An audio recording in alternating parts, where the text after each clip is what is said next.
As you know, when you work for yourself, dealing with money stuff is like such a pain in the butt, right? So here's some ways you can make it easier on yourself and minimize stress you might have about money, because it can be so stressful dealing with that.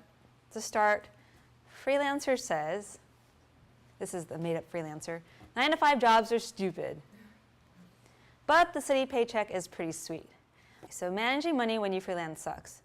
Okay, so I think most people in this room know the perils that come with money stuff when you work for yourself.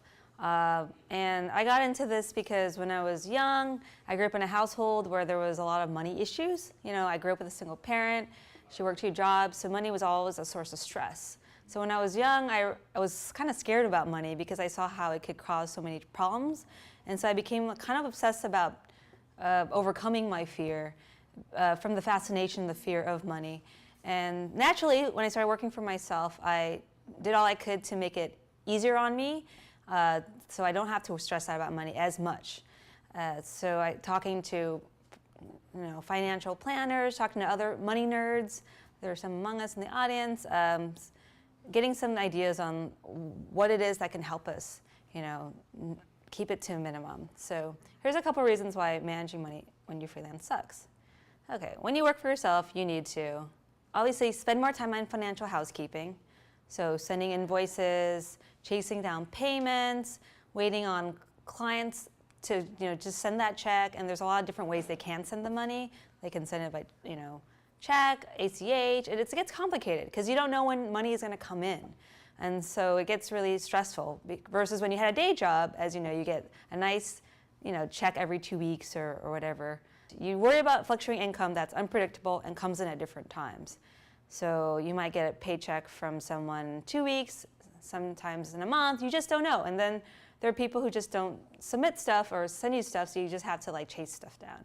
And then you also have to deal with quarterly self-employed taxes, which is another pain in the butt. As you know, that's something that people who have day jobs don't have to worry about, something we have to stress over. This is a cute little squirrel, as you see. So you need a game plan. So you need something that will help you not stress about it every day. So first tip is just don't rely on clients for cash flow. I know this may seem counterintuitive because we obviously rely on clients for money and to get paid to pay our bills, but you want to get to a place where you're not stressing about client payments, where you are kind of self-contained. And what I mean by that is creating a money ecosystem. So a money ecosystem is think of it as a shield of immunity. So having a system in place, having things in place that make it easy for you to stay on top of your bills, to not have to worry about not making your rent on time. So there's a couple ways you can do this. Having a 1-month buffer fund. So you guys probably know what an emergency fund is, right? It's like if something goes bad, your car breaks down, or what have you. You have to have urgent, dental work. You need to tap into your emergency fund, or you lose your job. But a 1-month buffer fund is just ideally a month to cover your bare bones expenses, and that you can tap into. So say you're having a lull, you're waiting on something, or you lost a client, you can kind of use that money from that 1-month buffer fund to pay your bills for the month. And then we talked about the emergency fund. Everyone needs an emergency fund, right? They say 3 to 6 months is awesome.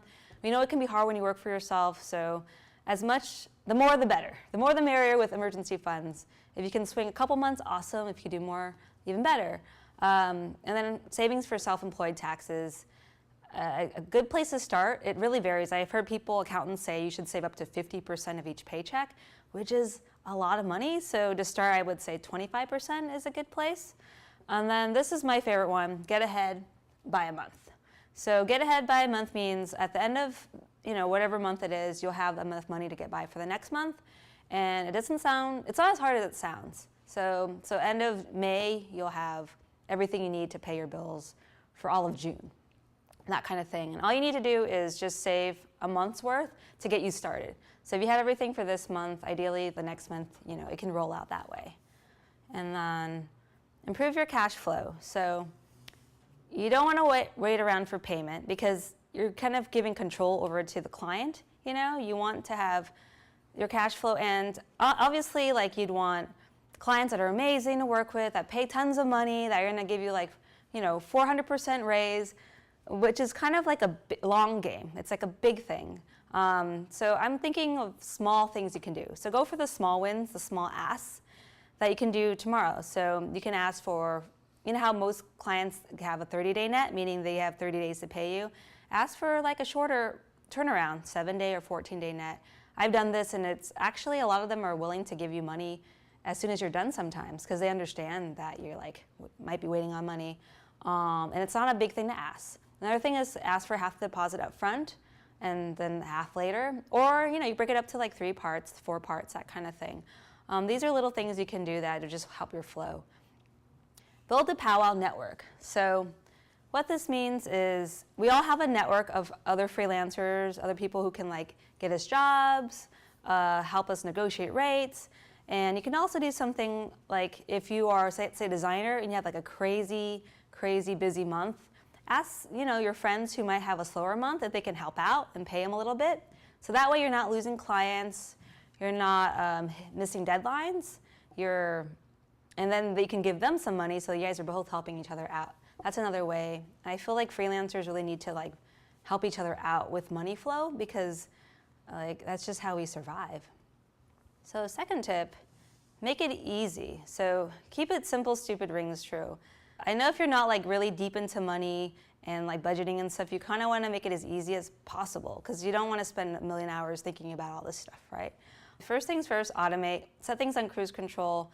And this is easier when you have a steady paycheck and you know when you're getting money, but you can still automate, especially if you get a month ahead or you have a buffer fund. Those kind of things would just make it easier for you to set your bills, set your rent and stuff on time.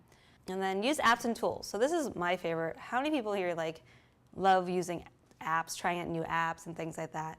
So these are things that you can just do that will help. It's mindless stuff. So doing it once and not setting it, forgetting about it is awesome. So there's actually a lot more apps than there used to be a couple years ago for freelancers. So Capital is a really cool app. It's free. And there's something called the Freelancer rule. And how this works is you just can set a rule where every time you get a check from a client, so you say any check that's over $200, $300, whatever, you can save 30%, which is awesome, because you're going to have enough money for your taxes, for your emergency fund, which is really cool. And there's also Chime, which is a bank. It's a save when I get paid. So it's the same kind of principle. Every time you get paid, they're going to automatically set aside a little bit. And then there's also Earnin.